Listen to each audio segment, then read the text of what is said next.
Super Reaction Bros. I'm Kristen. I'm Christopher. And on today's episode, we're taking a look at the Honest trailer for Galaxy Quest. Of course, they're doing this because they are working on the Galaxy Quest documentary, Which I think is coming out very soon for them. Yes. Galaxy Quest, I can easily say, is one of my favorite science fiction movies and comedies. Yeah, pretty much in the up there. long run.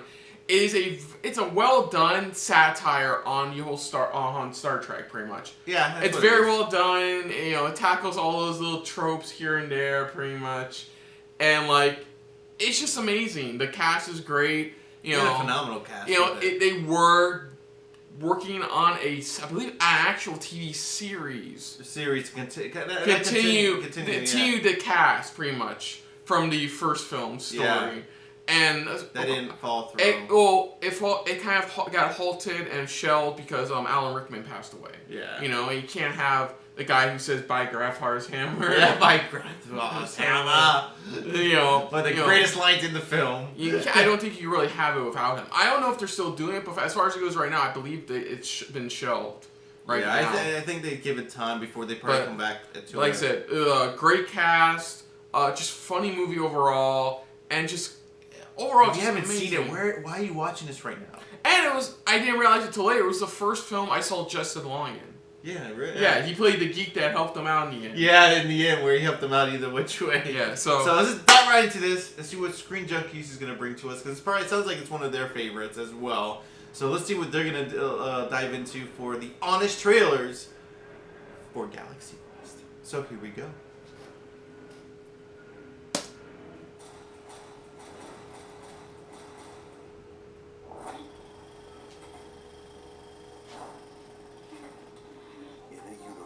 Full of crappy Star Trek movies. What does God need with a starship? The best one in decades had nothing to do with Star Trek. Yeah. But also everything to do with Star Trek.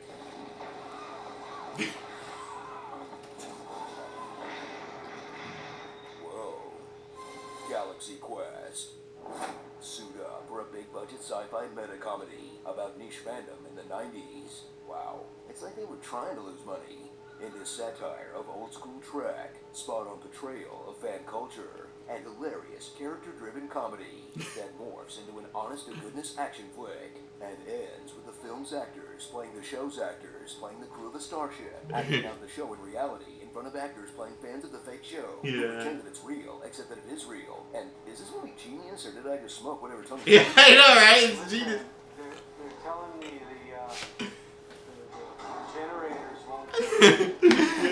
Washed-up TV actors get mistaken for their characters on an old sci-fi show. Their egos and incompetence could doom an entire civilization. And when your movie needs a bumbling washed-up TV actor with a massive ego, you call Tim Allen. Tim shines as a faded Captain Kirk type who wouldn't last 10 seconds in the #MeToo era. The midst of a strange planet is filling my head with such thoughts.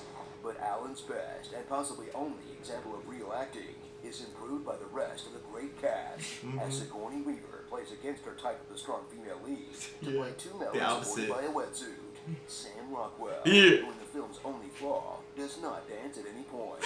And the late great Alan Rickman, who walks the razor's edge of playing an actor full of contempt for Tim Allen and being an actor full of contempt for Tim Allen. All right, the door is about you, isn't it? What an insane collection of talent.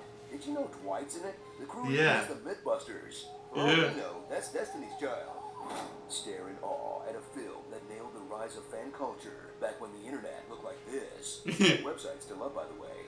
That website's still up. Our obsessive catalog of pointless details. The sequence is 2242. The fact that most hardcore fans mistake fiction for reality. We program the food synthesizer for each of you based on the regional menu of your birthplace. And the insight that a fan's real fantasy isn't going on an adventure.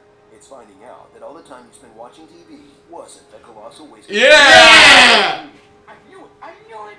The only thing you couldn't predict is how much money you could make off nerds these days. If Galaxy Quest was real, they'd have a CBS All-Access show no one watches, and a crossover episode with the Orville. Wait, is the Orville ripping off Star Trek or Galaxy Quest? So It's Star Trek. Enjoy a truly underrated film, or at least underviewed. Because this is a movie with something for everyone. They got marketed like a dumb screwball comedy. You want to try this thing? The trailer, yeah. They're not just acting like heroes, but anyone who sees it loves it. And Yeah. the people in charge. We've all gone on record as saying one of our favorite Trek films is Galaxy Quest. Yeah! Brilliant movie. It's JJ's favorite, and everyone agrees with his opinions, right? Yeah. Starring To Infinity and Never Give Up. Never surrender. Nipley. No joke here. Just a hardcore thank you to Alan Rickman. Yeah. The marvelous Mr. Mom. Well, Right, I'm a nerd. And that's a PC. And Comic-Con. Star Trek. Deep Cut Cut 9.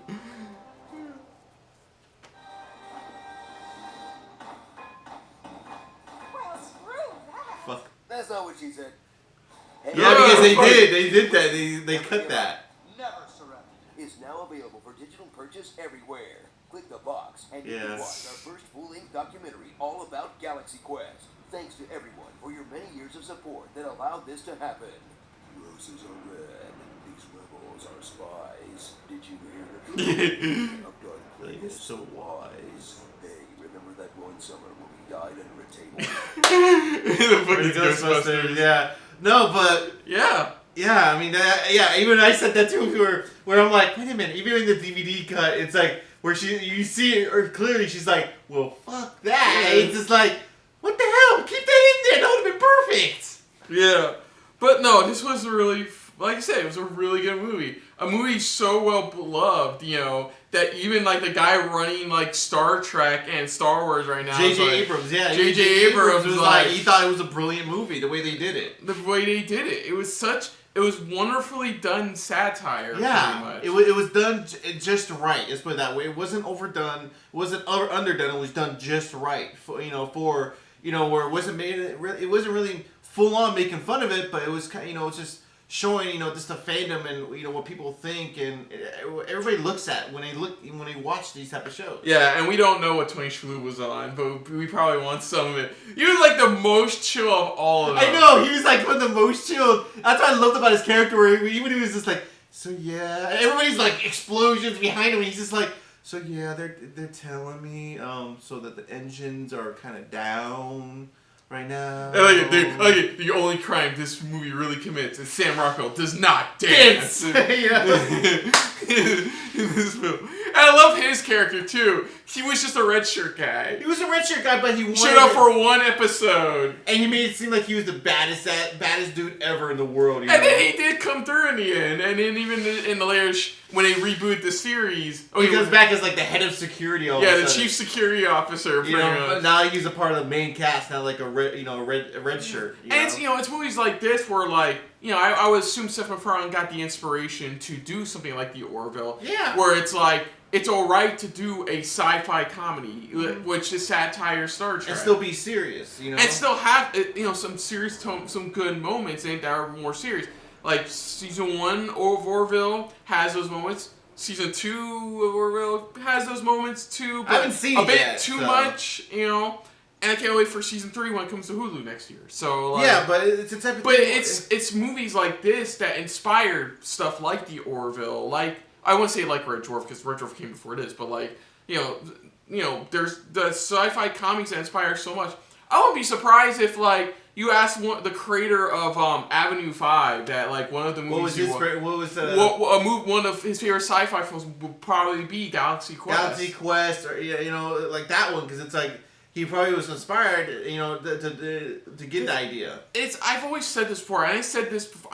You can look all the way back in our season, original, trailer reaction for season 1 of The Orville. I'm like, it's hard. It's nowadays, you don't get a lot of good science fiction comedies. Yeah. You don't get those as much anymore. And we're still getting another one, too. I know that they still working on, because we watched it, I think it was a teaser for it, where it was, the Space Force one. That was people who worked on The Office and stuff like that working on this. So I'm like, even stuff like that. So it's like, it feels like sci-fi, this type of sci-fi comedy is coming back to the forefront. Mm-hmm. It's trying to make a return for a comedy. Because back in the day, it wasn't really strong enough. Mm-hmm. I think right now is the perfect time where a lot of it is making a return back to the screen, back to the televisions and stuff like that. So Galaxy Quest was just one of those pioneers that led it into where it's at now. Yeah, and also watch Red Dwarf. It's a good show. Yeah, it is. It's been going. Well, I haven't seen it, but I've been. The show has been going since the 80s, off and on. So, off and on, yeah. Other than that, if you're new to the channel, hit the like button. If you want to talk to us more about stuff like this, comment down below. If you want to share us around, share it around. And if you like us just a little bit more than anybody else, when it comes to talking about Graffire's Hammer, hit the subscribe button down below and hit that bell icon as well. Let us know what you guys thought of this honest trailer. Did you enjoy it? Did you have fun with it? Any fun memories of Galaxy Quest? This is still one of your favorite satire, comedy, sci-fi films up there with anything else? Do you think it's an alright movie, good movie? Just let us know. I mean, it looks like the fandom has always been growing. Do you want a sequel or do you want a regular series or whichever? Let us know in the comments down below. Put down what you thought of our reaction overall, but most importantly, thank you for watching. So until next time, I'm Chris. I'm Christopher. And of course, this has been a very Galaxy Quest filled episode of SRB. See ya. Later. Hey guys, thanks for watching. If you want to check out our previous reactions, as well as our other shows, click the playlist down below. And if you want to check us out in the social universe, you can check us out on Twitter, as well as Stardust, @SuperReactBros.